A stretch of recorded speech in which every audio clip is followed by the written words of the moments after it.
హల్లెలూయా. అందరూ చేతులతో ఒకసారి దేవుడి నామమును మహిమపరుద్దాం. హల్లెలూయా. మంచిది. మరి చక్కటి పునరుద్ధాన దినమున ఈ రీతిగా ప్రభు యొక్క నామాన్ని మహిమపరచడానికి మరి గణపరచడానికి దేవాది దేవుడు మనందరికి ఇచ్చిన ఈ మంచి శుభ తరుణం, మంచి అవకాశాన్ని బట్టి ప్రభు నామాన్ని స్తుతిస్తున్నాము. మరి గడిచినటువంటి వారంలో బాధాకరమైనటువంటి విషయాలలో ప్రధానమైనటువంటిదిగా మేము జ్ఞాపకం చేసుకోవాల్సిన విషయం ఏంటంటే, గడిచిన 22వ తారీఖున మరి మా మామయ్య మా అమ్మగారి తమ్ముడు మరి ప్రభునందు నిద్రించి ఉన్నారు. మరి ఆ కార్యక్రమాలన్నీ కూడా గురువారం శుక్రవారాలలో జరిగినాయి. ఆ తదుపరి మరి పునరుద్ధాన దినమున ఈ రీతిగా ప్రభు సన్నిధానంలో మరలా ఒకసారి జ్ఞాపకం చేసుకోవడానికి దేవుడు కృప చూపించారు. ఏదేమైనప్పటికీ మనుషులు భూమి మీద శాశ్వతులైన వారు కాదు. మనుషులు భూమి మీద శాశ్వతమైన వారు కాదు. ఎప్పటికైనా సరే ఈ భూమి మీద దేవుడు మనకిచ్చినటువంటి ఆయుష్ కాలము గాని, ఈ భూమి మీద మనం ప్రయాణిస్తున్న ప్రయాణం కానీ ఖచ్చితంగా ముగియవలసినటువంటి సమయం ఉన్నది. ఎన్నో ఉదాహరణలు మనం చెప్పుకోవచ్చు. ఏ ప్రయాణం అయినా కూడా ముగింపు అనేది ఉంటుంది. అలాగున సాగిపోయేది ఏది కూడా లేదు. కనుక ప్రతి ప్రయాణానికి ముగింపు ఎలా ఉన్నదో అలాగే జీవిత ప్రయాణానికి కూడా ముగింపు అనేది ఉన్నది అనే సత్యాన్ని మనము గ్రహించాలి, తెలుసుకోగలగాలి, గమనించగలగాలి. అయితే దేవుడు మనకిచ్చిన ఆయుష్ కాలం అంతటిని బట్టి, దేవుడు మనకిచ్చిన ఆయుష్ను బట్టి ఆ ఆయుష్ కాలం అంతా కూడా దేవుని సన్నిధానంలో ఎక్కువగా ప్రాధాన్యతనిస్తూ గడపడానికే మనము ఎక్కువ ఆ సమయాన్ని కేటాయించాలి అనే విషయాన్ని మరి అనేక రీతులుగా మనం తెలుసుకుంటూ ఉన్నాం, నేర్చుకుంటూ ఉన్నాం. క్రైస్తవ భక్తి జీవితంలో మరి ఆయన మనకిచ్చిన ఆయుష్ కాలాన్ని ఆయన కోసం మాత్రమే బ్రతకగలిగేటట్లుగా ఉంటే మరి తదుపరి ఏ యొక్క జీవిత విధానంలోనికి మనం వెళతామో, పునరుద్ధానంలో దేవుడి యొక్క చిత్తం ఏమిటో, ఆయన ఉద్దేశం ఏంటో, ఆయన సంకల్పం ఏమిటో మనకు తెలియదు. కాబట్టి ఇహలోకములో జీవించినంత కాలం దేవునికి మహిమార్థంగా మాత్రమే మనం జీవించగలగాలి. దేవునికి స్తోత్రం కలుగును గాక. హల్లెలూయా. మంచిది. మరి ఈ వారం 10 నిమిషాలు దేవుని వాక్యాన్ని మనం జ్ఞాపకం చేసుకున్నట్లయితే మరి చూడండి, యెషయా గ్రంథము 1వ అధ్యాయములో, యెషయా గ్రంథము 1వ అధ్యాయము 2వ వచనం నుంచి ఒక వాక్యాన్ని మనం చదువుకుందాం. ఎవరు మాట్లాడుతున్నారంట? యెహోవాయే మాట్లాడుచున్నాడు. ఆకాశమా ఆలకించు, భూమి చెవియొగ్గు. నేను పిల్లలను పెంచి గొప్పవారిగా చేసితిని, వారు నా మీదే తిరుగుబడి ఉన్నారు. ఎత్తు తన కామందు నెరుగును, గాడిద సొంతవాని దొడ్డి తెలుసుకొను. ఇశ్రాయేలీయులకు తెలివి లేదు, నా జనులు యోచింపరు. ఈ మాటలు 10 నిమిషాలు మనం జ్ఞాపకంలోకి తెచ్చుకుందాం. దేవాది దేవుడే మాట్లాడుతున్నాడంట. ఏమని మాట్లాడుతున్నాడు? యెహోవాయే మాట్లాడుచున్నాడు. అంటే దేవుడే మాట్లాడుతున్నాడు. ఏమని మాట్లాడుతున్నాడు? ఆకాశమా నా మాట ఆలకించు, భూమి నా మాటలు చెవియొగ్గు. నేనేం చేశానంటే ఆకాశానికి భూమికి మధ్యలో నా పిల్లలను పెంచుకుంటున్నాను, నా పిల్లలను ఏర్పాటు చేసుకున్నాను. నాకు ఇష్టమైన వారిని నేను ఆ భూమి మీద ఉంచి ఉన్నాను. అయితే వాళ్ళ పరిస్థితి ఎలా ఉన్నది అని అంటే 2 విషయాలు తెలియజేస్తున్నాడు. ఏమంటున్నాడు అక్కడ? నేను పిల్లలను పెంచాను. ఆ విషయాన్ని గమనించాలి. నేను పిల్లలను పెంచాను, గొప్పవారిగా చేశాను. అది 2వ విషయం మనం జ్ఞాపకం చేద్దాం. వినాలి. ఫస్ట్ పిల్లలు ఆయన ఏం చేశాడంట? పెంచాడంట, గొప్పవారిగా చేశాడంట. దేవుడి యొక్క సన్నిధానంలో దేవుడే మాట్లాడుతున్న మాటలు ఒకసారి మనం జ్ఞాపకం చేసుకుంటే, ఆయన మాట ఎవరికి వినమని చెబుతున్నాడంటే, ఆకాశమా నీవు నా మాట విను, భూమి నీవు నాకు చెవియొగ్గు. నేను పిల్లలను పెంచాను, గొప్పవారిగా చేశాను, వారు నా మీద. వాస్తవంగా ఆకాశము దేవుడి మాట వింటుందా? భూమి దేవుని మాట వింటుందా? ఆకాశానికి చెవులున్నాయా? భూమికి వినడానికి ఏమైనా అవకాశం ఉందా? ఏదైనా వింటే ఎవరు వినాలి? మనుషులే దేవుని మాట వినాలి. అంతే కదా? దేవుడు ఎవరిని పెంచాడంటే భూమి మీద పిల్లలను పెంచాడు, గొప్పవారిగా చేయాలనుకున్నాడు, కానీ వారే దేవుడి మీద తిరగబడుతున్నారు. ఇప్పుడు ఒకసారి గమనిద్దాం, ఆకాశం గొప్పదా, మనుషులు గొప్పవారా? చెప్పాలి నా మాటకు ఆన్సర్. ఆకాశము గొప్పదా, మనుషులు గొప్పవారా? మనుషులే గొప్పవారు. ఎందుకని? మనుషులు ఎందుకని గొప్పవారు? చాలా మంచి ఆన్సర్ చెప్పారు మీరు, నిజమే. ఆకాశము కేవలం నోటి మాట ద్వారా, అంటే ఆకాశము కలుగుగాక అంటే కలిగిపోయింది, అది కేవలం దేవుని నోటి మాట. కానీ మనుషుడు దేవుని మాట ద్వారా కలగల.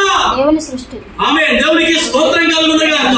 దేవాది దేవుడే ఒక మట్టిలోనికి తన చేతులను తీసుకొని తన ఆకారము చొప్పున, తన స్వరూపం చొప్పున ఒక ఆకారాన్ని తయారు చేసుకొని అందులోనికి ఏమోదేనంట ఆయన బయట వెళ్తున్నటువంటి గాలిలో, బయట వెళ్తున్నటువంటి వాయువులో వదల ఆయన లో నుంచి వస్తున్న జీవవాయువునే ఆ బొమ్మలోనికి ఓదగా నరుడు చలించు జీవాత్మ ఆయన దేవుడికి స్తోత్రం కలుగునగా. హల్లెలూయా. ఆకాశము కంటే మనుషులే గొప్పవారు. అది ఎలా సాధ్యమండి? అది ఎలా జరుగుతుందండి? ఆకాశం నిర్మలంగా ఉండిపోతుంది, దానికి చలనం లేనట్టుగా ఉండిపోతుంది. వస్తే ఎండ, లేకపోతే చలి. ఇవి మాత్రమే ప్రకృతిలో జరుగుతున్నటువంటివి. కానీ వీటన్నిటిని అధిగమిస్తున్న వాడు ఎవరైనా ఉన్నారు అంటే వాడు మనుష్యుడు మాత్రమే. దేవుడికి స్తోత్రం కలుగునగా. ఎందుకు నేను చెప్తున్నాను తెలుసా?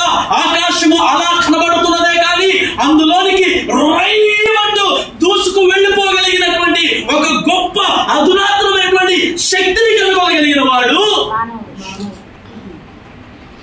అంటే మనుషునికి దేవుడు ఎంత జ్ఞానాన్ని ఇచ్చాడో తెలుసా?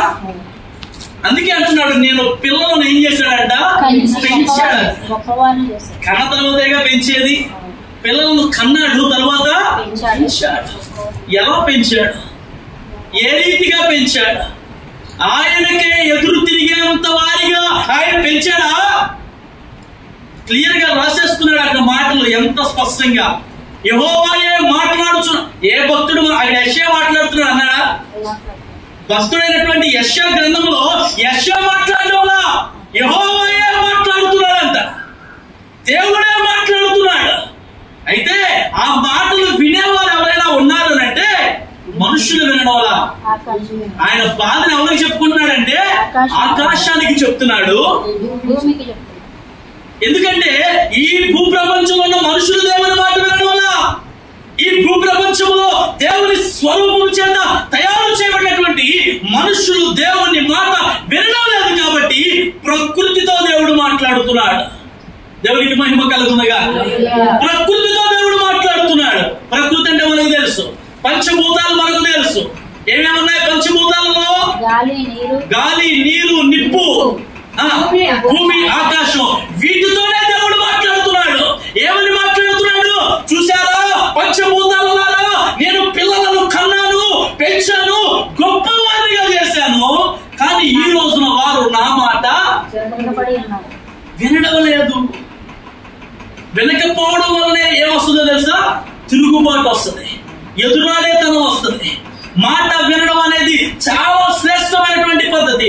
ఈ రోజున దేవుని బిడ్డలుగా ఉన్నటువంటి వారు దేవుని మాట వినకపోవడం వల్లనే భయంకరమైనటువంటి శ్రమలు, భయంకరమైనటువంటి ఉపద్రవాలు, భయంకరమైనటువంటి ఆవేదనలు ఇవన్నీ కూడా చోటు చేసుకుంటున్నాయి. అలనాడు నిజంగా ఒకసారి గమనించండి, ఇజ్రాయేలు జనాంగం దేవుడి మాట విన్నారా?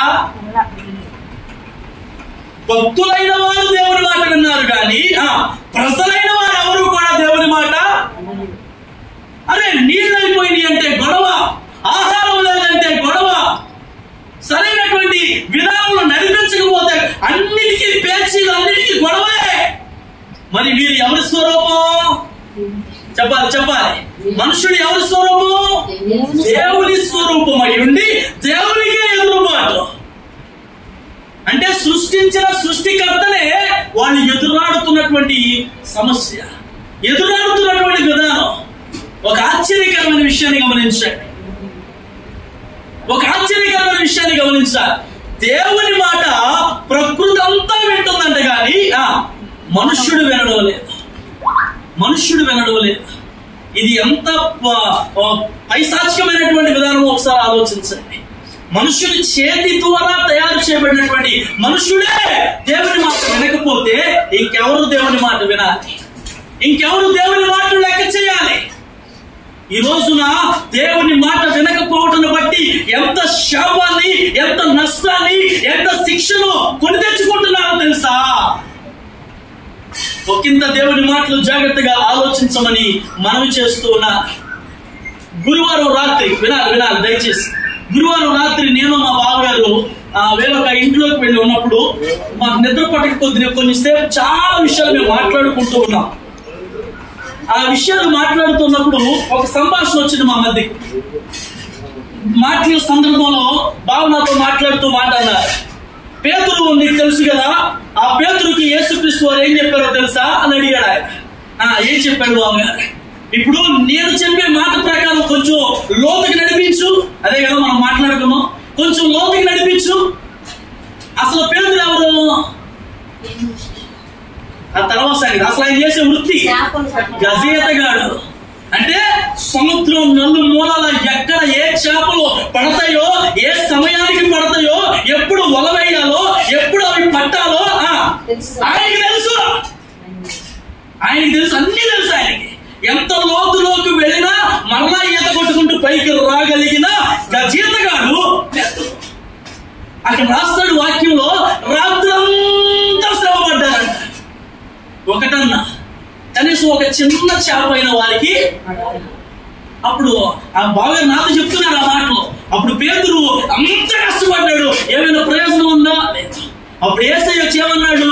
కొంచెం లోతులకు నడిపించు. ఇప్పుడే వల అన్నప్పుడు పట్టలేనంత విస్తారమైన చేపలు పడినాయి కదా, ఆ పేతురే పోయలేక పక్కన వాళ్ళ సపోర్ట్ కూడా తీసుకున్నాడు కదా అనే మాట చెప్పాడు. అంటే నాకు నిజంగా ఎంత ఆశ్చర్యం కలిగించిందంటే అందులో ఒక సత్యాన్ని నేను గమనించగలిగాను. వినండి, సముద్రం దేవుని మాట విన్నది. గమనించాలి, సముద్రం దేవుని మాట విన్నది. లోపల ఉన్న చేపలు దేవుని మాట విన్నాయి. కానీ ఇక్కడ ఎదురు మాట్లాడింది ఎవరో తెలుసా? పేతురు మాత్రమే. హల్లెలూయా. నాకు నిజంగా ఆ మాట చెప్తున్నప్పుడు చాలా ఆశ్చర్యం అనిపించింది. నిజంగా పాస్టర్ అయిపోతే ఎంత బాగుండో అనిపించింది మా బావగారు. అంత సత్యంతో కూడిన మాటలు కదా. మనుషుడే దేవుడి మాట వినట్లా, సముద్రం దేవుడి మాట వింది. మరి తెలియకుండానే చేపలని దేవుడి మాటలు వినేసింది. కానీ పేతురు, ఎవరయ్యా నువ్వు? ఇప్పుడు వచ్చి నన్ను వలయమంటావేంటి? అసలు నేను అంత అలిసిపోయినా తెలుసా? ఇప్పుడు నా రెక్కల మొక్కలైపోయింది. ఇప్పుడు దాకా వలలు వేసి ఇంకెంత మాట్లాడాను అని పేతురు ఎదురు మాట్లాడాడు తప్ప ప్రకృతి ఎదురు మాట్లాడా. ఆ మాట విన్న పేతురు కొంచెం లోతుకు వెళ్ళినమ్మంటే ఒకసారి ఆలోచించండి. ఆ సందర్భం, ఆ దోణిను లోతుకు నడిపించినప్పుడు, ఆ వల వేసినప్పుడు అప్పుడు దాకా నిరాశతోనే ఉన్నాడు. దోణి లోపలికి వెళ్తున్నా, వల విసురుతున్నా, ఆ మనుషులు ఏముందో తెలుసా? నిరాశ నిస్పృహలు వెంటాడుతూ ఉన్నాయి. ఇంకెక్కడ పడతాయి చేపలు? ఇక పడే అవకాశం లేదు. ఇంత నా జీవితం, ఇంత నా బ్రతుకు అనుకుంటున్న పేతురుకి దేవుడు ఒక అద్భుతం చూపించాడు. దేవునికి మహిమ కలుగునగా. పేతురు, నీవు నా మాట వినకపోవచ్చు, కానీ సముద్రం నా మాట వింటది, చేపలు నా మాట వింటాయి. ఒక్కసారి విశ్వాసంతో వల వేసి చూడు. వేస్తే వల బరువెక్కిపోయిందంట. అప్పుడు కాళ్ళు వణికిపోయి ఉంటాయి పేతురికి. గడ్డ గడగడలాడిపోయి ఉంటాడు. ఒకసారి వల పట్టుకొని లాగుతుంటే చాలా బరువు. అరే, ఇందాక వేసిన ఊరికే వచ్చేసింది వల. ఇప్పుడేమైంది? బరువెక్కుతుంది. లాగే కొద్ది బరువెక్కుతుంది. అసలు ఆ వల లాగుతుంటే పేతురు కనిపిస్తుందంట ఈ వల పిగిలిపోద్దేమోనని. దేవునికి స్తోత్రం కలుగునగాక. దేవుడు అద్భుతం చేయాలనుకుంటే, దేవుని మాట వినాలనుకుంటే ఆయన అద్భుతాలు వలలు పగిలిపోయే అంతగా దేవుడు దీవించగలిగిన వాడు. దేవునికి మహిమ కలుగునగాక. ఒక గొప్ప సత్యాన్ని ఆ బావగారి ద్వారా నేను నేర్చుకున్నా.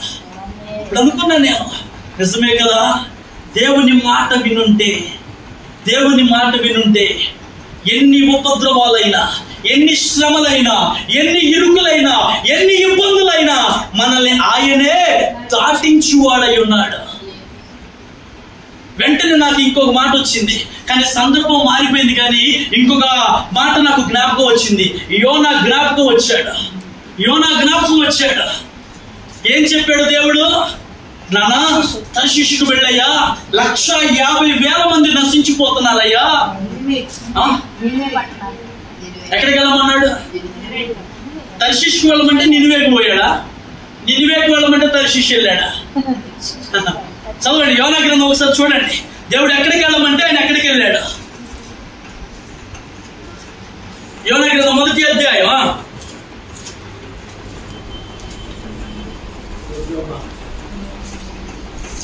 నినివే పట్టణస్థులు దోషము నా దృష్టికి బహుఘోరమాయను కనుక నీవు లేచి నినివే మహాపట్టణములకు పోయి వారికి దుర్గతి సంబంధించిందని ప్రకటించుము. ఎక్కడికి వెళ్ళమన్నాడు దేవుడు?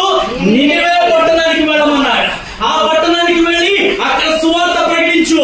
అక్కడ నా బిడ్డలైనటువంటి వారు, వినండి వాక్యాన్ని, ఇంకా నశించిపోతున్నారు కాబట్టి వాళ్ళకి నువ్వు దేవుని సువార్త ప్రకటించమన్నాడు. మనోడు ఎక్కడికి వెళ్ళాడు?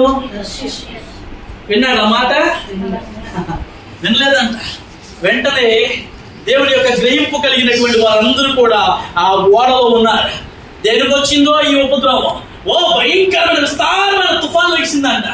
ఓడ అటు ఇటు పడిపోయే పరిస్థితిలో ఉంది. వాళ్ళందరూ అనుకున్నారు సామాన్ ఎక్కువైపోయింది కదా, ఈ ఓడ తేలాలంటే సామాన్ అంతా సముద్రంలో పడేద్దాం అనుకుని ఆ సామాన్ అంతా తీసుకెళ్ళి పడేశారు.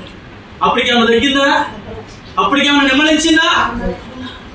ఇంకా తుఫాను రేగుతూనే ఉంది, ఇంకా గాలి విస్తారంగా వస్తూనే ఉంది.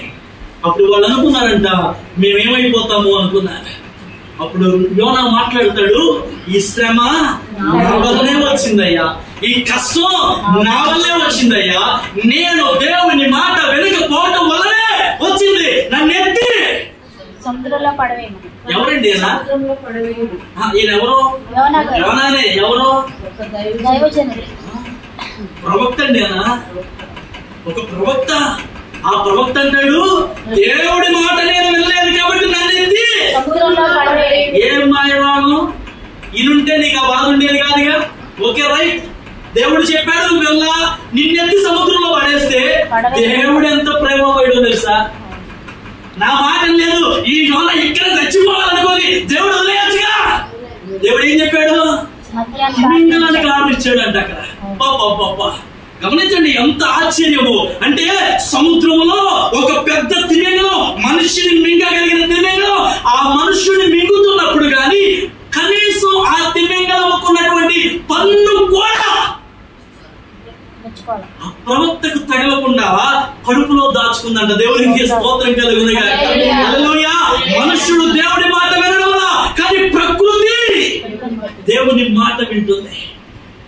ఒక్కింత ఆలోచించండి. ఈ రోజున ఒక్కసారి ఆలోచించండి, ఎవరు దేవుని మాటలు వింటున్నా, ఎలాంటి స్థితిలోకి మనం వెళ్ళిపోతున్నాం ఒకసారి ఆలోచించండి. నన్ను ఎత్తి సముద్రంలో పడే ఇదంతా సర్దిపోతే అనుకున్నాడు యోనా. అంటే అక్కడితో నేను చచ్చిపోతాను, ఇక అయిపోయింది నా బాధ అనుకున్నాడు. ఒకసారి ఆలోచించండి, దేవుని ప్రణాళిక, దేవుని సంకల్పం, దేవుని ఉద్దేశం మన పట్ల ఉంటే నువ్వు ఎక్కడికి వెళ్ళినా దేవుడు వదిలి ఇసిరేశారంటే ఏమాత్రం ఆలోచించకుండా వెంటనే తిమింగలం ఆ యోనాని 2 రోజులు తన కడుపులో 3 రోజులు తన కడుపులో ఉంచుకొని 3వ రోజుని తీసుకొచ్చి ఒడ్డుని కట్టేసింది. అప్పటికైనా మారు మనసు పొందాడా మన అయ్యగారు? అక్కడికి వెళ్ళాడు, ప్రకటించేశాడు, సువార్త అంతా అయిపోయింది.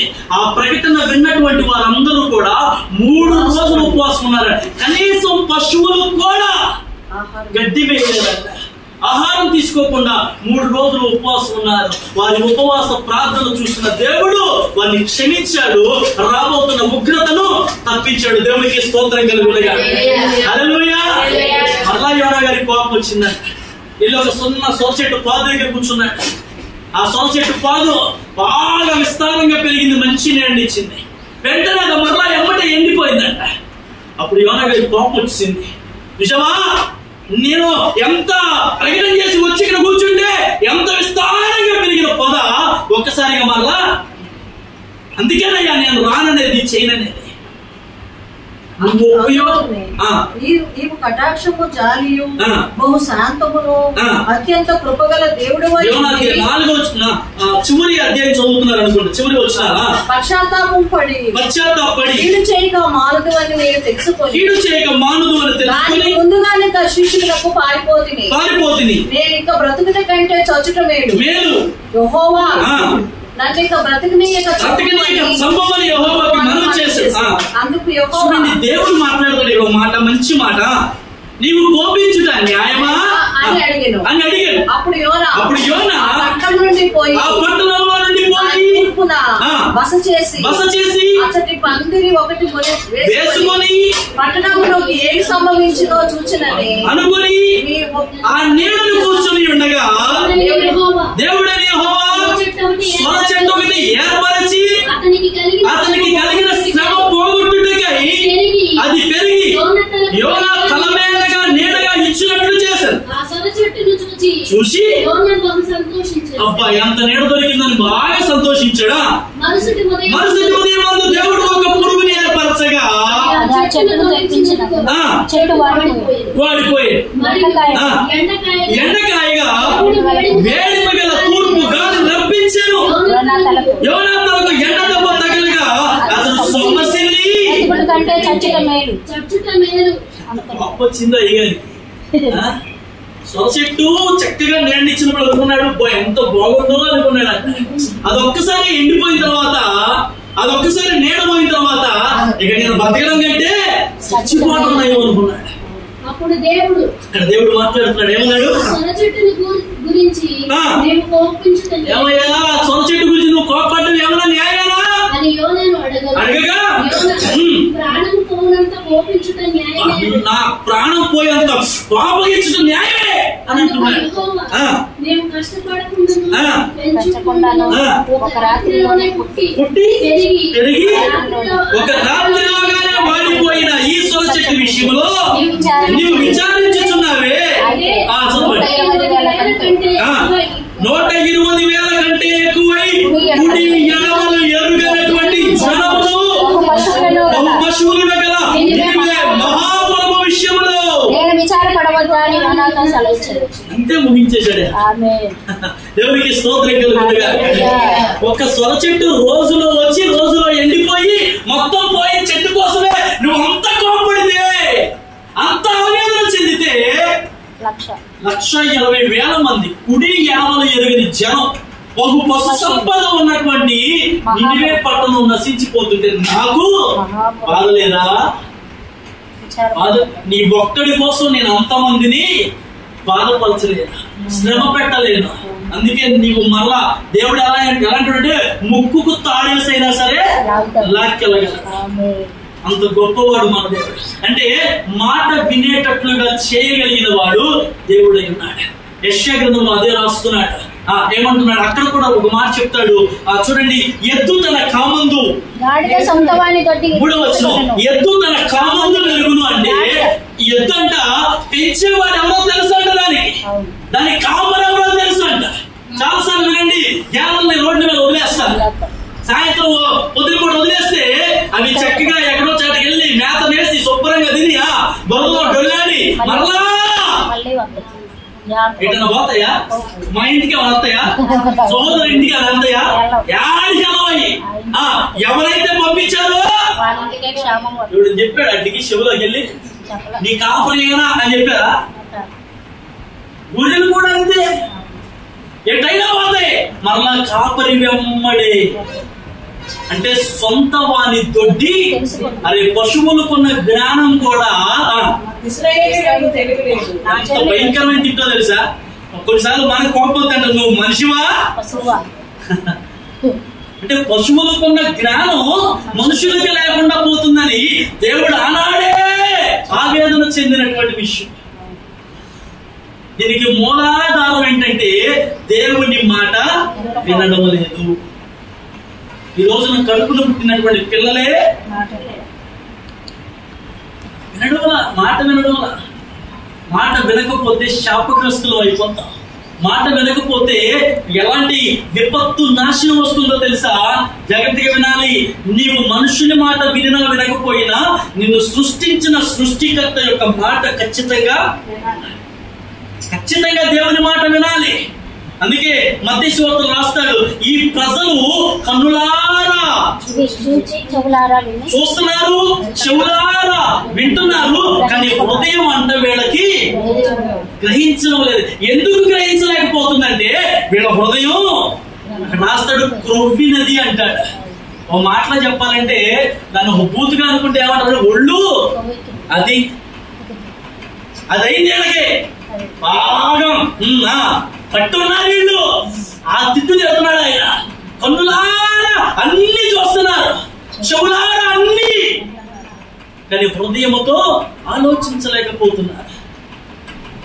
ఎందుకు కన్నులారా చూడడం, ఎందుకు చెవులారా వినడం, ఎందుకు హృదయంతో గ్రహించలేకపోతున్నారు?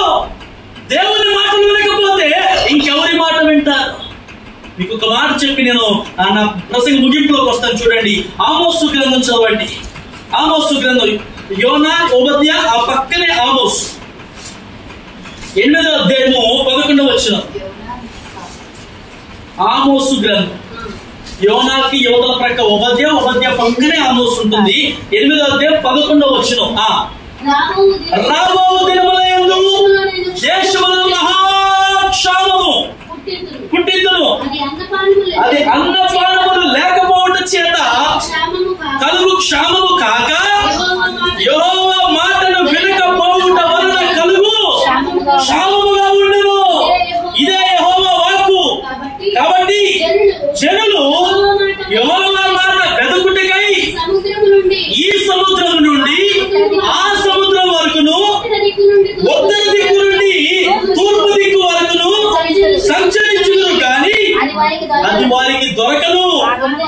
ఆ దినమందు చక్కని కన్యకలు యవనులను దప్పి చేత సొమ్మసిల్లుదురు, దోషమును దేవుని జీవము తోడని లేకుండా కూడుదురు. మరొకసారి 11వ వచనం, రాబో దినములలో దేశములో నేను క్షామము పుట్టింతును. క్షామం అంటే అర్థం ఏంటండి? క్షామము అంటే అర్థం కరువు. చాలా కరువులు మనం చూసాం, తెలుసు కదా. ఒక తుఫాన్ వచ్చిందంటే ఇక ఆ దేశానికి అంతా కరువే. సినిమా యాక్టర్లు కానివ్వండి, క్రికెట్ ప్లేయర్స్ కానివ్వండి, చాలా మంది కోట్లు ఇక కరువు దేశానికి పంపిస్తూ ఉంటారు. కానీ దేవుడే ఒక క్షామాన్ని కలిగిస్తానంటున్నాడు. అది ఎలాంటి క్షామము అంటే, అది ఎలాంటి కరువు అంటే అన్నపానములు లేకపోవటం వల్ల కలిగే క్షామము.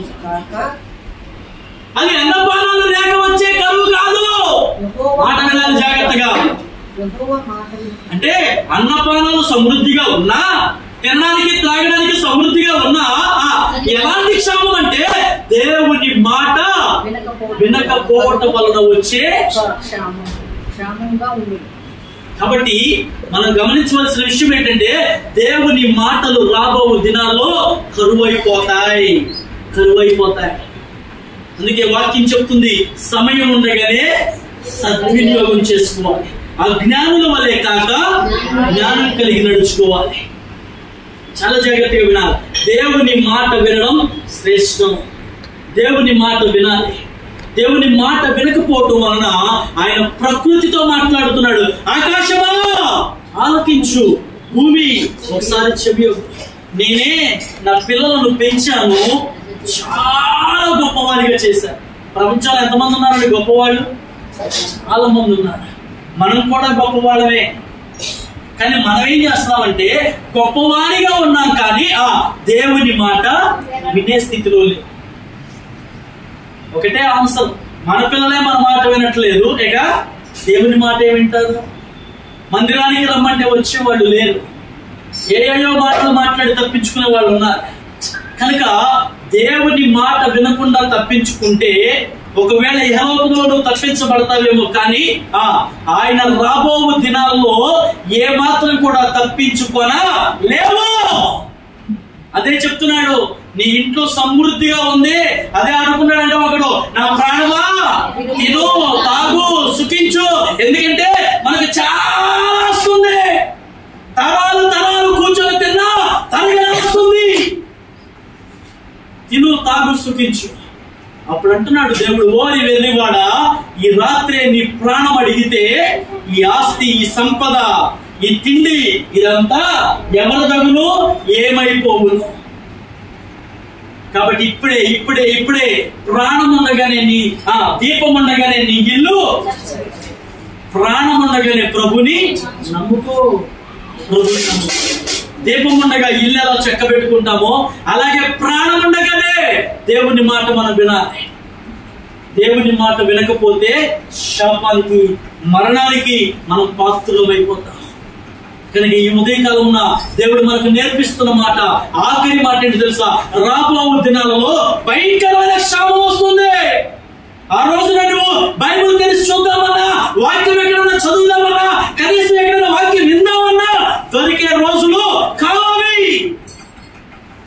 అందుకే సామెతల గ్రంథకర్త అయినటువంటి సొలొమోను అంటాడు, ఈ వాక్యాన్నంట నీ నుదుట బాసికము వలె ధరించు, నీ ముంజేతికి కంకణం వలె ధరించు, ఆఖరిది నీ హృదయం అనే పలక మీద రాసుకో. ఎందుకంటే ఈ వాక్యం కరువైపోయే రోజులు రాబోతున్నాయి. ఇప్పటికే బైబిల్స్ తగలబెట్టేస్తున్నారు, ఇప్పటికే బైబిల్స్ కాల్చేస్తున్నారు, ఇప్పటికే క్రైస్తవుల మీద భయంకరమైన దాడులు జరుగుతున్నాయి. సేవకుల్ని దాడులు చేస్తున్నారు, సంఘాన్ని చిన్నాభిన్నం చేస్తున్నారు, మందిరాన్ని పడగొడుతూ ఉన్నారు. కాబట్టి మనం ఏమైపోవాలంటే ఈ వాక్యాన్ని మన హృదయాల్లో భద్రపరుచుకోవాలి. అందుకే హెబ్రీ పత్రికలో రాస్తాడు, ఏమన్నా వస్తున్నాడు? ఎందుకనగా దేవుని వాక్యము సజీవమై బలము గలదై ఉండగలిగిన వాడి గల ఖడ్గము కంటెను ఉండి ప్రాణాత్మ దేహములను మూలుగులను విభజించినంత మట్టుకు దూరచ్చు, మనుషుని యొక్క హృదయ ఆలోచనలను శోధించుచున్నది అన్నాడు. కాబట్టి వాక్యం ఎలాంటిదంట? సజీవమై బలము గలదై. ఈ సజీవమైన వాక్యాన్ని, ఈ బలము కలిగిన వాక్యాన్ని మన హృదయంలో మనం భద్రపరుచుకోవాలి. ఎవరన్నా వచ్చి పేగపడుకొని వాక్యం ఒకసారి చెప్పు అంటే వస్తుందా? రావాలి. అలా వచ్చిన రోజునే నీవు దేవుని కోసం బ్రతికినట్లు, దేవుని మాట విన్నట్లు. అదే మేము మాకు అసలు తెలియదండి, మాకు సంబంధం లేదండి అని నీవు తప్పించుకుంటే ఈ లోకంలో మరణ శిక్ష తప్పించుకుంటావేమో, ఈ లోకంలో శ్రమ తప్పించుకుంటావేమో, కానీ రాబోతున్నటువంటి ఆ అగ్ని గంధకములతో మండుచున్న వేడిమి గల ఆ గుండములో నుండి నిన్ను తప్పించుట ఎవరి వల్ల కానే.